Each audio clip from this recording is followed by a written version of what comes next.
bienvenidos a Bioaventuras con Ruth. En el día de hoy vamos a abordar un tema muy controvertido e importante en el mundo del deporte. Imane Khelif en los Juegos Olímpicos. Como bióloga, persona que ha boxeado desde los 13 años de edad, que ha trabajado durante 3 años como entrenadora, también en la universidad, y ante todo como mujer, diría yo que tengo una opinión válida sobre este tema. Así que, allá vamos. Imane Khelif, nacida en el 12 de marzo de 1999, es una boxeadora argelina que ha destacado en el panorama internacional.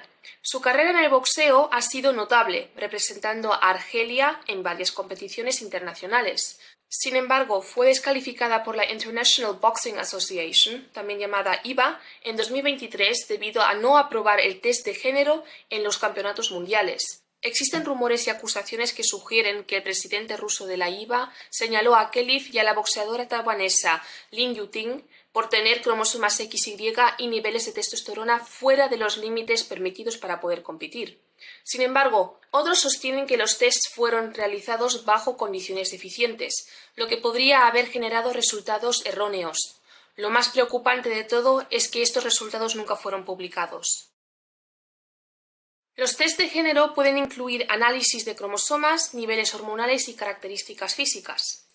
Se realiza un cariotipo, que es como un examen de los cromosomas del atleta, para identificar el par XX si es un atleta femenino o un par XY si es un atleta masculino. Se mide también principalmente la testosterona. Según el consenso del COI sobre la reasignación de sexo y hipoandrogenismo, los niveles de testosterona deberían de estar por debajo de los 10 nanomoles por litro, para que un atleta sea elegible para competir en la categoría femenina. Se evalúan también características sexuales secundarias y se realizan análisis médicos para verificar la congruencia de la categoría de género declarada. Es fundamental entender que las diferencias fisiológicas entre hombres y mujeres son significativas y tienen un impacto directo en el rendimiento deportivo. Los hombres tienden a tener una mayor densidad ósea en comparación con las mujeres. Esto significa que tienen los huesos más gruesos y fuertes, lo cual es ventajoso en deportes de contacto y de resistencia, donde la robustez del esqueleto es esencial. La proporción de masa muscular en los hombres es generalmente mayor al de las mujeres, además que los hombres tienen una menor proporción de grasa corporal. Esta diferencia es impulsada por los niveles más altos de testosterona en los hombres, una hormona que promueve el desarrollo muscular y la capacidad de entrenar a alta intensidad. Las mujeres, debido a la fisiología natural, no pueden alcanzar el mismo nivel de masa muscular y fuerza que los hombres sin la ayuda de sustancias exógenas, como los esteroides anabólicos. La capacidad pulmonar y el VO2 máximo, que mide la cantidad máxima de oxígeno que una persona puede utilizar durante el ejercicio, son generalmente más altos en los hombres que en mujeres. Esto proporciona a los hombres una ventaja en deportes de resistencia como correr largas distancias o el ciclismo. Es importante subrayar que una mujer, debido a estas diferencias fisiológicas innatas, jamás podría alcanzar los niveles de fuerza, velocidad y resistencia de un hombre sin recurrir al uso de esteroides u otras sustancias que alteran el equilibrio hormonal. Esta realidad biológica es una de las razones por las que las competiciones deportivas están segregadas por género, para asegurar la equidad en el deporte y proteger la integridad de la competición femenina. Estos esteroides son sustancias que imitan los efectos de la testosterona y cuando se usan pueden aumentar significativamente la masa muscular, pero no sin riesgos graves para la salud. Hasta ahora he hablado mucho de la testosterona, pero ¿qué exactamente es? Esta es una hormona esteroide lipídica que pertenece a la clase de los andrógenos. Es producida principalmente en los testículos en los hombres y en menor cantidad en los ovarios de las mujeres, así como en las glándulas subarrenales de ambos sexos. Aunque se asocia comúnmente con el desarrollo de características masculinas, como el crecimiento de la barba y el aumento de la masa muscular, la testosterona juega un papel crucial en varias funciones biológicas tanto en hombres como en mujeres. La testosterona funciona activando la expresión de genes específicos en las células diana. Al ser una hormona liposoluble, la testosterona atraviesa fácilmente las membranas celulares y se une a receptores específicos de andrógenos en el citoplasma de las células. Este complejo receptor hormona se transloca al núcleo, donde se une a secuencias específicas del ADN llamadas elementos de respuesta a andrógenos. Al unirse a estas secuencias, la testosterona activa la transcripción de genes que codifican proteínas responsables de varios procesos celulares. En hombres, la testosterona es responsable del desarrollo de características sexuales secundarias durante la pubertad, como por ejemplo el crecimiento del vello facial, y corporal, el engrosamiento de la voz, el aumento de la masa muscular y la densidad ósea. Uno de los efectos más notables de la testosterona es su capacidad para aumentar la síntesis de proteínas en el músculo, lo que conduce a un incremento de la masa muscular y la fuerza. La testosterona estimula la producción de eritropoyetina, una hormona que promueve la formación de glóbulos rojos en la médula ósea, mejorando así la oxigenación de los tejidos y el rendimiento físico. También juega un papel en la regulación del metabolismo, influenciando la distribución de la grasa corporal y promoviendo el crecimiento muscular. En el contexto del rendimiento deportivo, la testosterona es vital debido a su capacidad para mejorar la fuerza muscular, la resistencia y la capacidad de recuperación. Es por eso que los niveles de testosterona son un tema muy controvertido en el deporte, especialmente en la discusión sobre la participación de personas transgénero o con características intersexuales en categorías deportivas femeninas. Dado que la testosterona tiene un impacto tan significativo en el rendimiento físico, los niveles de esta hormona se regulan estrictamente en el deporte competitivo para poder asegurar condiciones equitativas, particularmente en competiciones femeninas y masculinas.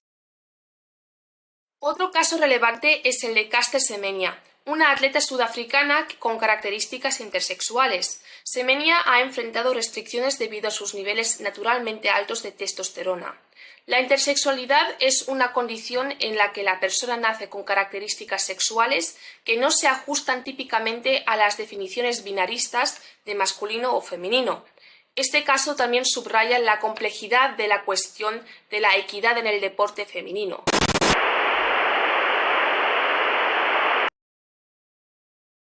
Las anomalías de los cromosomas sexuales, como el síndrome de Klinefelter y otros trastornos cromosómicos, son ejemplos de desviaciones genéticas que afectan la determinación sexual, pero que no cambian el hecho fundamental de que un individuo es biológicamente masculino o femenino. Estos síndromes representan anomalías genéticas y no una nueva categoría de sexo. A pesar de estas anomalías, los individuos afectados siguen siendo biológicamente hombres o mujeres, basados en su composición cromosómica y el tipo de gónadas que poseen. El síndrome de Klinefelter es una anomalía cromosómica que afecta a los hombres, quienes poseen un cromosoma X extra. Sin embargo, estos individuos son biológicamente masculinos, porque tienen testículos y, en su mayoría, características sexuales masculinas. En contraste, el síndrome de Turner afecta a las mujeres y se caracteriza por la ausencia parcial o completa de un segundo cromosoma X. Las mujeres con este síndrome suelen tener una estatura baja, infertilidad y algunas veces problemas cardíacos y renales.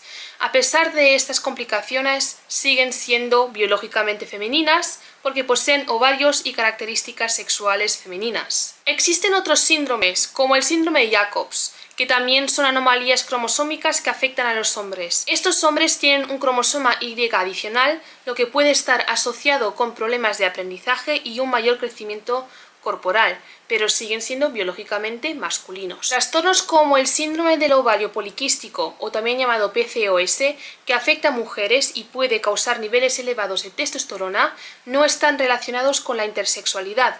PCOS es una condición médica que afecta la función ovárica y los niveles hormonales, pero no altera el hecho de que la persona sea biológicamente femenina.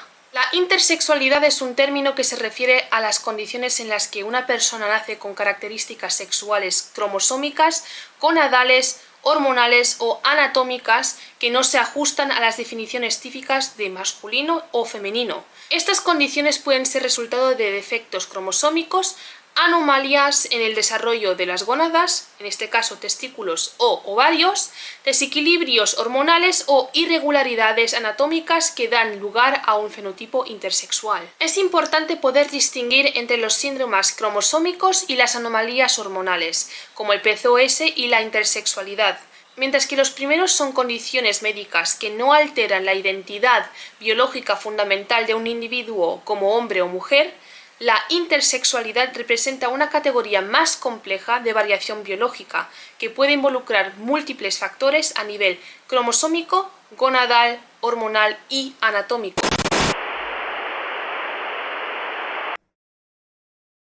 Deportes de contacto como el boxeo, las diferencias en densidad ósea, musculatura y otros factores biológicos pueden tener un impacto inmenso.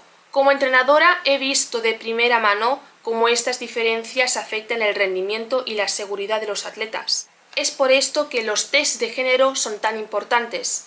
Y si realmente eres una persona que cree en el feminismo, cuya definición es la igualdad de oportunidades para la mujer y el hombre, no apoyarías que hombres biológicos interfieran con la categoría de deporte femenino. Aun cuando ambos sexos sean igual de importantes, tenemos diferencias físicas únicas que podrían terminar con el deporte femenino y la igualdad de oportunidades para las mujeres. Y mi única pregunta para los Juegos Olímpicos de París del año 2024 es ¿cómo han podido permitir que un atleta que fue descalificado previamente por posiblemente no ser mujer biológica en los campeonatos mundiales pueda participar en los Juegos Olímpicos? Solo deben de cumplir con los requisitos dados para las personas transgénero, que incluyen mantener niveles bajos de testosterona durante un periodo de tiempo. ¿Qué opináis vosotros? ¿Deberían de reintroducirse los test de género en el deporte? Dejad vuestros comentarios abajo y no olvidéis de darle like al vídeo y de suscribiros para no perderos ningún contenido nuevo. Esto es todo por hoy aquí en Bioaventuras con Ruth. Nos vemos en el próximo vídeo. ¡Hasta pronto!